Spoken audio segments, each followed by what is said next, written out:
सही कहा है। किसी ने चिंता और चिता में सिर्फ एक बिंदु का फर्क होता है। इस दुनिया में कुछ लोग बेवजह चिंता करते हैं, बिना किसी कारण के ही अपने आप को और मन को परेशान भी करते रहते हैं। चिंता हमें बीमार कर देती है और हमारे स्वास्थ्य को भी नुकसान पहुंचाती है। आज की इस वीडियो में हम एक कहानी के माध्यम से सीखेंगे कि हमें बेवजह चिंता नहीं करनी चाहिए। तो चलिए कहानी शुरू करते हैं। एक बार की बात है, एक गांव में एक किसान रहता था जिसे एक बहुत ही बुरी आदत लग चुकी थी, और वह आदत थी बेवजह चिंता करने की। वो हर समय किसी ना किसी चीज की चिंता करता ही रहता। वो हर समय सोचता रहता कि कहीं मेरे साथ कुछ गलत ना हो जाए, जबकि उसकी जिंदगी में अभी तक सब कुछ ठीक ही चल रहा था। उसके पास 4-5 कट्टे खेत था जिसमें अच्छी खासी फसल हो जाती थी। खेती करने के लिए 2 बैलगाड़ियां थीं और एक अच्छा घर था। एक पत्नी और 2 प्यारे बच्चे थे। सब कुछ ठीक चल रहा था, लेकिन फिर भी वह किसी न किसी अनहोनी के बारे में सोचकर बेवजह चिंता करता रहता। कभी सोचता कि अगर मेरी फसल में कीड़े लग गए तो क्या होगा, अगर आवारा पशुओं ने फसल को बर्बाद कर दिया तो क्या होगा, अगर सूखा पड़ गया या ज्यादा बारिश हो गई तो मेरी फसल खराब हो जाएगी। ऐसे ही वो भविष्य की अन्य बातों के बारे में सोचकर बेवजह चिंता में डूबा रहता। जैसे कि कहीं खेती के समय मेरे बैल बीमार ना पड़ जाए, मेरे बच्चों का भविष्य कैसा होगा, कहीं बुढ़ापे में मुझे कोई बीमारी ना हो जाए, मेरे बच्चे बुढ़ापे में मेरा ख्याल रखेंगे भी या नहीं। ऐसे ही उसके मन में तरह तरह के नेगेटिव विचार आते रहते।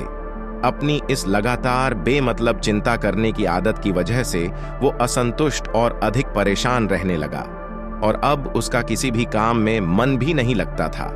उसकी पत्नी ने भी इस बात को अनुभव किया कि उन्हें बिना मतलब चिंता करने की आदत पड़ चुकी है। उसने उसे कई बार समझाने की कोशिश भी की, तुम बेवजह चिंता करना छोड़, लेकिन उसके समझाने का कोई मतलब नहीं रहा। कुछ दिन बीतने के बाद उसे पता चला कि नगर में एक महात्मा आए हैं जिनके पास सारी समस्याओं का हल है। तब किसान की पत्नी ने अपने पति को लेकर उस बौद्ध भिक्षु के पास जाने का निर्णय लिया, और उसी दिन दोनों बौद्ध भिक्षु के आश्रम में पहुंचे। बौद्ध भिक्षु बहुत ही बुद्धिमान और ज्ञानी व्यक्ति थे। किसान और उसकी पत्नी अपनी सारी समस्या बौद्ध भिक्षु के समक्ष रख दी। किसान ने कहा, महात्मा, मैं हर समय किसी न किसी बात की चिंता में डूबा रहता हूं। मुझे समझ नहीं आता कि बेवजह चिंता मेरे मन में कैसे उत्पन्न हो जाती है। मैं ज्यादातर उन बुरी चीजों के बारे में सोचकर चिंतित होता रहता हूं जो अभी तक मेरे साथ हुई भी नहीं। किसान की समस्या को पूरे ध्यान से सुनने के बाद बौद्ध भिक्षु ने कहा, ठीक है, तुम दोनों कल सुबह आना और फिर मैं तुम्हें तुम्हारी समस्या का समाधान बता दूंगा।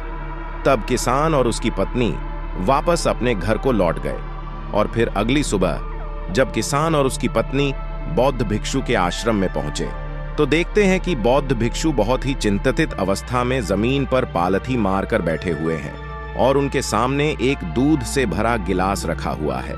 बौद्ध भिक्षु बार बार उस दूध के गिलास की तरफ देख रहे हैं, और फिर कभी अपना हाथ अपने सर पर रखते तो कभी जमीन पर वह बहुत ही चिंतित और बेचैन दिखाई पड़ रहे थे। यह देखकर किसान ने पूछा, महात्मा, आप इतने परेशान क्यों लग रहे हैं? आपके समक्ष दूध रखा है, आप इसे पी क्यों नहीं लेते? महात्मा बोले, मुझे चिंता हो रही है कि कहीं इस दूध को बिल्ली ना पी जाए, या फिर मैं कहीं जाऊं और तो क्या पता, या दूध कहीं गिर जाए। मैं दूध को पीना तो चाहता हूं, लेकिन मेरा अभी मन नहीं है। मैं तो यही सोच रहा हूं कि अगर यह दूध खराब हो गया या कोई गंदी चीज इसमें गिर गया तो फिर क्या होगा? इतना सुनकर किसान जोर जोर से हंसने लगा।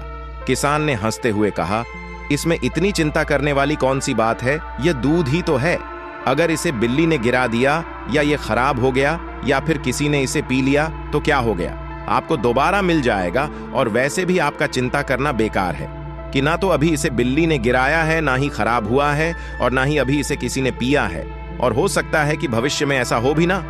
किसान के मुंह से यह बात सुनकर बौद्ध भिक्षु मुस्कुराए और बोले, मैं भी तो तुम्हें ही यही समझाने का प्रयास कर रहा हूं कि भविष्य की उन घटनाओं की चिंता करना व्यर्थ है जो अभी हमारे साथ हुई ही नहीं, और कोई बहुत अधिक संभावना भी नहीं की, वो कभी होगी भी नहीं, और अगर हो भी गई तो जिस चीज को तुम एक बार हासिल कर सकते हो उसे तुम दोबारा भी हासिल कर सकते हो।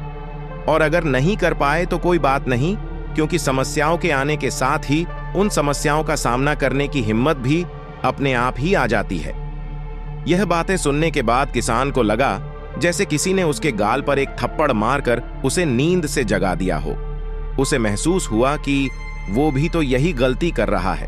वो भी तो भविष्य की उन घटनाओं के बारे में सोचकर चिंतित हो रहा है जो अभी तक घटी ही नहीं और शायद कभी घटेगी कि नहीं।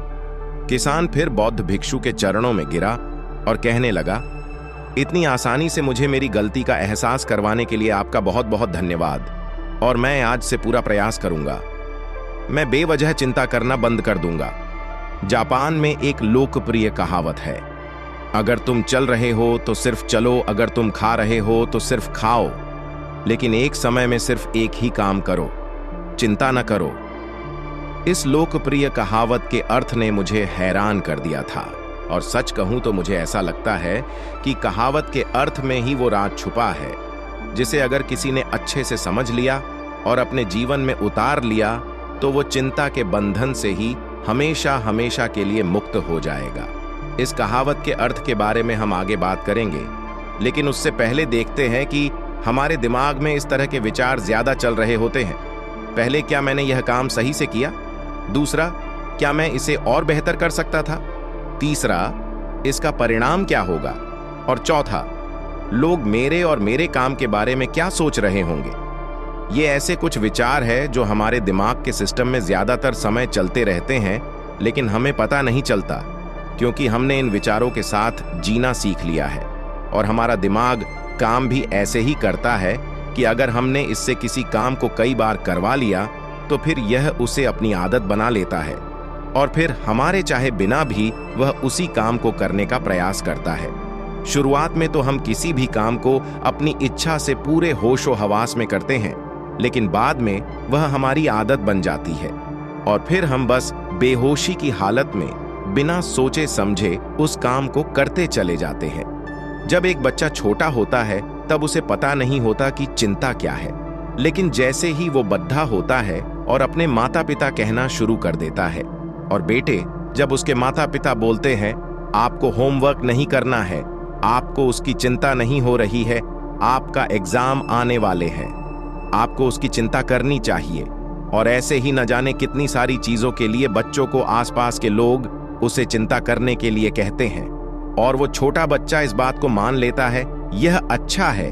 किसी भी काम को करने के लिए हमें उसकी चिंता करनी पड़ जाती है, और फिर वह भी किसी काम की घटना के बारे में बार बार सोचने लगता है। शुरुआत में तो वो यह काम जानबूझकर करता है, लेकिन धीरे धीरे उसका मन इसे अपनी आदत बना लेता है, और फिर ना चाहते हुए भी उसका मन एक ही विचार के बारे में बार बार सोचता रहता है, और फिर वह अपनी पूरी जिंदगी चिंता के इस जाल में फंसकर रह जाता है।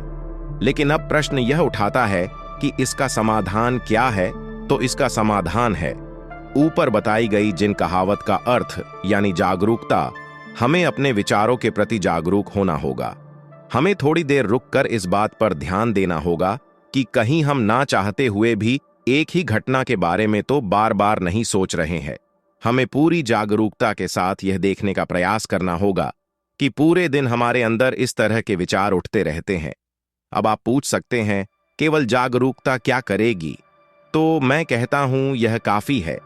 यह मन को शांत करने के लिए पर्याप्त है, मन को अपने स्वभाव का एहसास करने के लिए पर्याप्त है, और जीवन में जागरूकता लाने का सबसे आसान तरीका है ध्यान करना।